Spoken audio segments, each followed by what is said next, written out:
नमस्कार विद्यार्थी मित्रांनो. पोर्टलला रजिस्ट्रेशन करत असताना एक महत्त्वाचा प्रश्न विद्यार्थ्यांनी विचारलाय. तो प्रश्न असा आहे की सर, टेटचा फॉर्म भरत असताना जी लास्ट डेट होती 14 मे 2025, त्या डेटला मी फॉर्म भरला, पण त्यावेळेस माझ्याकडे कास्ट सर्टिफिकेट नव्हतं. किंवा दुसरा प्रश्न आहे की कास्ट सर्टिफिकेट होतं, पण ते मी SC-BC किंवा EWS मधून भरला होता. पण आता कास्ट सर्टिफिकेट अवेलेबल आहे, किंवा माझ्याकडे आता SC-BC EWS पेक्षाही OBC सर्टिफिकेट निघालेलं आहे. सो मी फॉर्म भरताना किंवा पवित्र पोर्टलला रजिस्ट्रेशन करताना कास्टमध्ये बदल आत्ता करता येतो का, करू शकतो का? सो ह्या प्रश्नांचं उत्तर मी तुम्हाला या व्हिडिओमध्ये देणार आहे.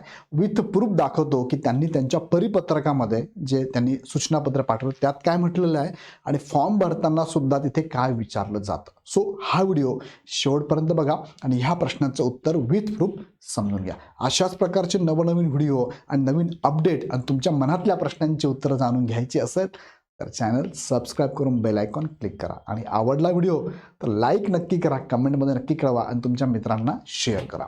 सो आज आपण जाणून घेऊया. बघा, हा जनरल प्रश्न विद्यार्थ्यांचा माझ्यापर्यंत आलेला आहे. आता हा व्हिडिओ त्याच विद्यार्थ्यांसाठी ज्या विद्यार्थ्यांना ह्या प्रश्नाचे म्हणजे हे प्रश्न पडलेले असतात. सो त्यांनी नक्कीच बघावा व्हिडिओ. कॅटेगरी ओपन होती सुरुवातीला. टेटचा फॉर्म भरत असताना माझी कॅटेगरी ओपन होती, त्यावेळेस मी भरला ओपनमधनं. पण आता माझ्याकडे कदाचित OBC असेल, कदाचित SC-BC, कदाचित EWS होतं, तर मी बदल करू शकतो का? किंवा टेटच्या वेळेस मी EWS मधनं किंवा इतर कॅटेगरीतनं फॉर्म भरला आणि आता माझ्याकडे इतर जर कॅटेगरीचे डॉक्युमेंट येत असेल तर मी फॉर्म भरू शकतो का, बदल करू शकतो का? हा पहिला प्रश्न. म्हणजे त्याचा अर्थ काय, कॅटेगरी बदलता येते का? फॉर्म भरताना काय विचारलं जातं आणि परिपत्रकात काय सांगितलं आहे हे तुम्हाला प्रूफ पण मी दाखवतो. त्यात काय विचार बघा हे पण मी तुम्हाला दाखवतो. सो व्हिडिओ शेवटपर्यंत बघा. आता एक मार्केटिंग करतो मी तुम्हाला, प्रमोशनल ॲक्टिव्हिटी करतोय की इग्नाईट अकॅडमीकडनं तुम्हाला CTTच्या live plus record batch available आहे. दोन्ही बॅचेसमध्ये सेम फॅकल्टी आहे, कोचिंग आहे, तुम्हाला टू द पॉईंट आहे, PDF स्वरूपात नोट्स आहे, टेस्ट सिरीज आहे, त्याचं ॲनालिसिस आहे, डाऊट क्लिअरिंग सेशन पण अवेलेबल असणार आहे. दोन्ही बॅचेस तुम्हाला 1500 रुपयात म्हणजे 1599 रुपयात अवेलेबल आहे. तुम्ही जर ओल्ड स्टुडंट आमचे असाल, TET, टेट, CTT किंवा केंद्र प्रमुखच्या बॅच घेणार आहे तर तुम्हाला 50% डिस्काउंटमध्ये ही बॅच अवेलेबल आहे. बॅचेस घेण्याच्या लिंक खाली डिस्क्रिप्शनमध्ये दिलेल्या आहे. बॅच ॲप डाउनलोड करून हवी ती बॅच परचेस करा. काही शंका असेल तर नंबरवरती कॉल करू शकता. आता मुख्य मुद्द्याकडे तुम्हाला घेऊन जातो. बघा, त्यांनी जे परिपत्रक दिलेलं आहे, ह्या परिपत्रकात त्यांनी काय म्हटलेलं आहे बघा. परिपत्रकात त्यांनी म्हटलंय, आरक्षण बाबत कास्ट सर्टिफिकेट व इतर कागदपत्रे कधीपर्यंतचे हवे. आता हाच मुद्दा तुमचा कव्हर करतो की नवीन कास्ट सर्टिफिकेट तुम्ही इथे अपलोड करू शकता का, दाखवू शकता का, तर नाही दाखवू शकता. नवीन नाही, कधीपर्यंतच हवंय बघा. त्यांनी काय सांगितलंय, हा 9 नंबरचा पॉईंट नीट समजून घ्या. शिक्षक अभियोग्यता व बुद्धिमत्ता चाचणी 2025 यासाठी ऑनलाईन अर्जामध्ये उमेदवाराने प्रवर्ग म्हणजे काय, तुमची काय म्हणून आपण त्याला कास्ट म्हणूया. बघा, प्रवर्ग म्हणजेच काय, तुमची कास्ट म्हणूया आपण. इथे ही कास्ट झाली तुमची. आणि दुसरं काय विचारलंय, समांतर आरक्षण. मग समांतर आरक्षण कोणतं आहे, तर समांतर आरक्षण हे तुम्हाला 8 प्रकारचं समांतर आरक्षण आहे. 8 प्रकार कोणते कोणते? महिला, स्पोर्ट पर्सन, माजी सैनिक, प्रकल्पग्रस्त, भूकंपग्रस्त, अंशकालीन, दिव्यांग आणि अनाथ, असे हे 8 जण आहेत. हे समांतर आरक्षण. मग त्यात दिव्यांग, अनाथ प्रवर्गासह म्हटलंय त्यांनी, लक्षात घ्या, प्रवर्गासह इत्यादी बाबी नमूद केल्या आहेत. कधी नमूद केल्या आहे? टेट 2025. तर बघा, टेट 2025ला तुम्ही ह्या सगळ्या बाबी काय नमूद केल्या आहेत. टेटचा फॉर्म भरताना ही सगळी माहिती तुम्ही भरलेली होती. मग पुढे प्रश्न काय, त्यांनी सांगितलं ही माहिती भरली तुम्ही. पुढे काय, महाराष्ट्र राज्य परीक्षा परिषद पुणे यांच्याकडील सदर चाचणीची अधिसूचना दिनांक, पहिली सूचना आली 25 एप्रिल 2025ला फॉर्म भरण्याची. सुधारित अधिसूचना दिनांक 13/5/2025ला आली. त्यानुसार हा टेटचा फॉर्म भरण्याची शेवटची डेट काय होती तुमची? 14/5/2025. मी इथे स्टार करून ठेवतो, 14/5/2025 पर्यंतची प्राप्त प्रमाणपत्रे ग्राह्य धरण्यात येतील. मग आता हा पॉइंट आहे तुमचा कास्ट सर्टिफिकेटचा आणि समांतर आरक्षणचा. या संदर्भात तुमची शेवटची डेट काय? 14 मे 2025 आहे. ज्या उमेदवारांनी शिक्षक अभियोग्यता व बुद्धिमापन चाचणी 2025च्या वेळी अर्जामध्ये दिव्यांगत्वाचा दावा केला आहे, अशा उमेदवारांना त्यांच्या दिव्यांगत्वामध्ये कोणत्याही कारणास्तव बदल करता येणार नाही. ओके, सो इथे जर लक्ष घेतलं तर त्या डेट पर्यंतचीच प्रमाणपत्र काय तुम्हाला ग्राह्य धरण्यात येणार आहे. मग तुमचं कास्ट सर्टिफिकेट असू देत किंवा 8 प्रकार समांतर आरक्षण असू दे, हे कधीपर्यंत आहे? 14 मे 2025 पर्यंतचीच असावी लागेल. आता मला सांगा, तुमच्याकडे ह्या डेट पर्यंतचं डॉक्युमेंट आहे का? फॉर्म भरताना चुकून ओपन झालं सर, पण माझ्याकडे डॉक्युमेंट होतं सर. फॉर्म भरताना चुकून EWS SCB झाला, पण माझ्याकडं कास्ट सर्टिफिकेट होतं सर माझ्याकडे. असं जर असेल तर तुम्ही करू शकता.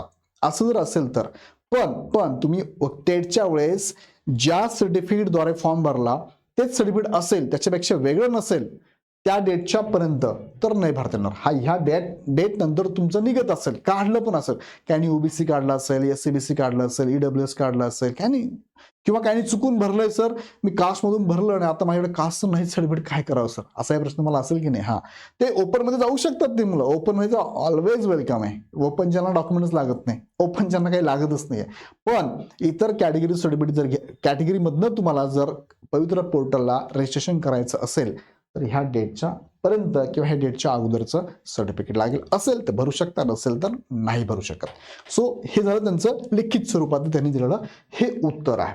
पुढे बघा, फॉर्म भरताना त्यांनी बघा ऑप्शन दिला. काय पहिले कॅटेगरीचे डिटेल्स त्यांनी विचारला. Category of the reservation details बघा, हा कॅटेगरीचा कॉलम तुम्हाला फिलअप करायचा आहे आणि त्यामध्ये कॅटेगरी डिटेल्स मध्ये तुम्हाला विचारतं डोमेसाईल आहे का. डोमेसाईल लागेलच, नाही तर भरता येणार नाही फॉर्म.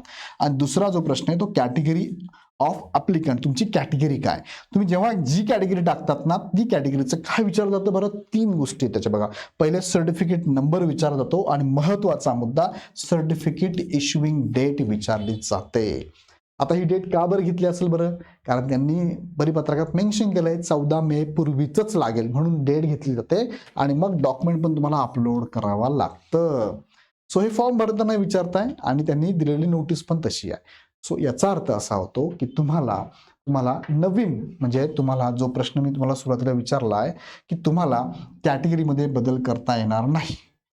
बरोबर, बदल करता येणार नाही. फॉर्म भरताना विचारलं जातं, यस विचारलं जातं 3 गोष्टी आणि परिपत्रक पण सांगितल्याप्रमाणे भरता येणार नाही. मात्र कोणी विद्यार्थ्यांनी सर मी कॅटेगरीतून फॉर्म भरलाय, मग आता मला ओपन मधनं भरायचं सर, का, कारण माझं कॅटेगरीचं सर सर्टिफिकेट नाहीचे माझ्याकडे, ते चुकून झालेलं आहे, ते ओरिजिनल आहेच नाहीये, ते गडबड झालेली आहे, तर मला ओपन मध्ये जाता येईल का. तर यस, तुम्ही ओपन मध्ये ऑलवेज वेलकम हीच आपली सिस्टीम आहे ना बाबा. मी काय सांगतोय तुम्हाला, ओपन मध्ये कोणी फॉर्म भरू शकतो. इतर देशातला विद्यार्थी सुद्धा इथे शिक्षक होऊ शकतो, इतर राज्यातला विद्यार्थी सुद्धा इथे फॉर्म भरून ओपन मधून इथे फॉर्म भरू शकतो, त्याला काहीच प्रॉब्लेम नाही. सो ओपन मध्ये जाऊ शकतात, मात्र कॅटेगरी टू कॅटेगरी वेगळ्या कॅटेगरी तुम्ही जाऊ शकत नाही जर तुमच्याकडे 14 तारखेपर्यंत किंवा त्याच्या अगोदरचं सर्टिफिकेट नसेल. सो मला जे सांगायचं तुमच्यापर्यंत पोहोचलं का मला कमेंटमध्ये कळवा. छोटे छोटे व्हिडिओ आहेत, ज्या मुलांना प्रश्न पडले त्यांच्यासाठी खरं म्हणजे हा व्हिडिओ घेतलेला आहे. तुम्ही पण बघितला असेल, तुम्ही पण बघा, इतरांनाही कळवा. आणि इग्नाइट अकॅडमीच्या प्लॅटफॉर्मवरती CET 2026 साठी बॅचेस चालू आहे. ज्यांना आवडल्या त्यांनी नक्की जॉईन करा. जॉईन करण्यासाठी खाली डिस्क्रिप्शनमध्ये लिंक पण दिली आहे. TETची बॅच पण आम्ही लवकरच चालू करत आहोत, जी जून-जुलैमध्ये TET पण अनाऊन्स होते. त्यासाठी TETची बॅच पण आपली लवकरच अनाऊन्स होते. 22 तारखेपासून मला वाटतं ती बॅचेस आमचं शेड्यूल चाललेलं आहे. उद्या परवा त्याचं पण शेड्यूल तुम्हाला मी देतो.